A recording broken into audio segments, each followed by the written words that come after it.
Thiruvananthapuram the gastro സെന്ററിലെ gastro enterologist doctor Lakshmi CP. കാലം മാറുന്നതിനനുസരിച്ച് കേരളീയരുടെ ഭക്ഷണ രീതികളും ജീവിതശൈലികളും ഒക്കെ മാറി മാറി വരികയാണ്. അതുകൊണ്ട് തന്നെ ഉദര രോഗങ്ങളും വളരെയധികം കൂടി വരുന്നൊരു സാഹചര്യമുണ്ട്. നെഞ്ചരിച്ചിൽ, വയറ് സ്തംഭനം, അൾസർ തുടങ്ങി നിരവധി രോഗപ്രശ്നങ്ങളുള്ളവരും ഇപ്പോൾ കൂടുതലാണ്. ഡോക്ടർ, നമ്മൾ ഈ ഗ്യാസ് ട്രബിളിലേക്ക് വരുമ്പോൾ ചിലർക്ക് അത് വളരെ വലിയ ബുദ്ധിമുട്ടുണ്ടാക്കുന്ന ഒരു കാര്യമാണ്. ചിലപ്പം നെഞ്ചിലൊക്കെ ഗ്യാസ് കെട്ടി എന്നൊക്കെ പറഞ്ഞാൽ ഭയങ്കരമായിട്ട് ശ്വാസമുട്ടലും ഇല്ലെങ്കിൽ പെട്ടെന്ന് വിയർക്കുക, ഭയങ്കര തലകറക്കമൊക്കെ ഫീൽ ചെയ്യുക, അത്തരം ഡേഞ്ചറസ് കാര്യങ്ങളിലേക്ക് തന്നെ ഗ്യാസ് ട്രബിൾ പോവാറുണ്ട്. അപ്പം അങ്ങനെയുള്ളവർ ശ്രദ്ധിക്കേണ്ട കാര്യങ്ങൾ എന്തൊക്കെയാണ്? എന്തുകൊണ്ടാണ് അങ്ങനെ വരുന്നത്? അപ്പോൾ ഗ്യാസ് ട്രബിൾ എന്ന് പറയുമ്പോൾ ഓൾറെഡി മുന്നേ വർഷങ്ങളായി ഗ്യാസ് ട്രബിൾ ഉള്ള ഒരു വ്യക്തിയായിരിക്കാം. ചിലപ്പോൾ ആസിഡിറ്റി കൂടുതലും, നെഞ്ചരിച്ചിൽ വരിക, വയറിന് അസ്വസ്ഥ വരിക, ഇതൊക്കെ വർഷങ്ങളായിട്ടുള്ള പല വ്യക്തികളും നമ്മുടെ ഇടയിൽ തന്നെ ഉണ്ട്. അവരുടെ ആഹാര രീതികളും സ്ട്രെസ്സും എല്ലാം കൊണ്ടാണ് ഇത് വരുന്നത്. അപ്പോൾ ഈ കോവിഡ് കാലത്ത് നമ്മൾ എല്ലാവരിലും നമ്മുടെ മാനസിക സമ്മർദ്ദങ്ങൾ കൂടുതലാണ്, നമ്മുടെ സ്ട്രെസ് ലെവൽസ് വളരെയധികം കൂടുതലാണ്.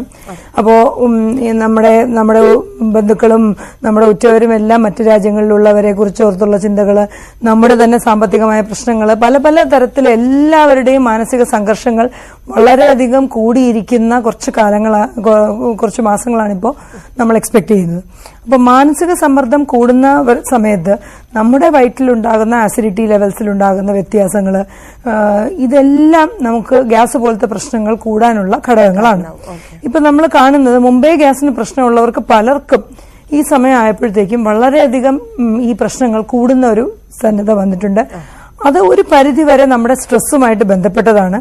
അപ്പൊ അതിലേറ്റവും ആദ്യം വേണ്ടത് ഇത് നമ്മുടെ സ്ട്രെസ് കൊണ്ടുണ്ടായ ഒരു വർധനവാണ് എന്ന് സ്വയം ഒന്ന് തിരിച്ചറിയുകയും അതിനെ നമ്മളൊന്ന് ലൈറ്റ് മൈൻഡഡ് ആയിട്ട് അതിനെ ഒന്ന് മനസ്സിലാക്കാൻ ശ്രമിക്കുകയും ചെയ്താൽ തന്നെ നമുക്ക് പകുതി പ്രശ്നം സോൾവ് ചെയ്യാൻ പറ്റുമെന്നാണ് എനിക്ക് തോന്നുന്നത്. ഇത് രാത്രി ഉറങ്ങിയാണ്ട് ഒന്നിനൊരു കുറച്ച് കഴിഞ്ഞാല് പിന്നെ തരിപ്പ് പോയിക്കാണ്ട് എരുമ്പുള്ളിയൊക്കെ മുഖം കയറിക്കാണ്ട് തരിപ്പ് പോവുക, എന്നിട്ട് ശ്വാസം കിട്ടാതാകുക. ഗ്യാസിന്റെ നല്ല ബുദ്ധിമുട്ടുണ്ട്. എനിക്ക് വ്യക്തമായില്ല എനിക്ക് എന്ത്. ഡോക്ടർ, അവർക്ക് ഭക്ഷണം കഴിക്കുമ്പോൾ തരിപ്പ് പോവുക, അതായത് ഭക്ഷണം തലയിൽ കയറുക എന്ന് പറയില്ലേ നമ്മള്, മേലോട്ട് കയറി വരുന്നത്, തരിപ്പ് പോയിക്കാണ്ട് ഉറക്കത്തിൽ നേണീറ്റിരിക്കുക, തരിപ്പ് പോയി മൂക്ക് കയറിക്കാണ്ട്, മൂക്ക് കയറിയിട്ട്. ഓക്കെ, മൂക്ക് കയറി. പിന്നെ ഈ രാത്രി ഒന്നിറങ്ങി കഴിഞ്ഞാൽ ഇങ്ങനെ ഒരു പദം ഇങ്ങനെ കുറച്ചിങ്ങനെ തുപ്പും ചെയ്യും. പിന്നെ അങ്ങനെ അത് സ്ഥിരമായിട്ട് കുറച്ച് കാലമായി ഇപ്പൊ പദം അങ്ങനെ വരിക രാത്രി വരെയാണ്. രാത്രി കുറച്ച് വൈകി ആഹാരം കഴിക്കുന്ന ശീലമുണ്ടോ? അതെ, ഞാൻ നേരത്തെ കഴിക്കലുണ്ട്. ഒരു 7 മണിക്ക് മരുവിസ്കാരം കഴിഞ്ഞാൽ കഴിക്കലുണ്ട് ഞാൻ. അപ്പൊ ഇനി വലിച്ച് എരിവ് പുളിയല്ല എന്തെങ്കിലും ഉണ്ട് കഴിക്കണെന്നുവെച്ചെങ്കിൽ അന്ന് പ്രത്യേകിച്ച് പൊരിച്ചത് എന്തെങ്കിലും ഉണ്ട് കഴിക്കണേ, അന്ന് പ്രത്യേകിച്ച് വരും. ഇങ്ങനെ ഈ പദപദ വരും ചെയ്യും, ഇങ്ങനെ പുളിച്ച് തേട്ടും ചെയ്യും വരും.